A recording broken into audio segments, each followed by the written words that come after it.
মাম্মা বড়ই ধুতে গিয়ে লাস্টে বিস্কিট চুবিয়ে খেয়ে নিয়েছে। আমি নিয়েছি কাঁচা কিছু বড়ই খাওয়ার জন্য, গাছ থেকেই পেড়ে নিয়ে এসেছিলাম, তারপরেই বসেছি খাওয়ার জন্য। বড়ই ভর্তা খেতে তো আমার দারুণ লাগে, তোমাদের কেমন লাগে অবশ্যই জানিও। আর আমি বসেছি, আর মাম্মা আসবে না আর দুষ্টুমি করবে না তেমন কি হয়।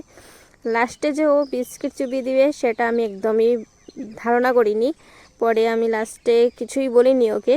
তারপরে লেবু পাতা নিয়েছি, তারপর ধনিয়া পাতা আমাদের বাড়িতেই রয়েছে, সেখান থেকেই তুলে নিয়েছি কিছু। তারপরে কাঁঠালের মুচিই বলি, মানে ছোট অংশগুলো।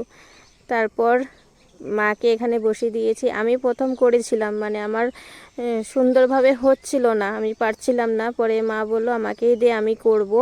আমি কিছু করেছিলাম, মানে ঠিকঠাকভাবে পারছিলাম না, তাই মাকে দিয়ে দিয়েছি। মাও এসেছিল দেখার জন্য হচ্ছে কি না, পরে মাই নিয়েছে, তারপরে মাই বানালো।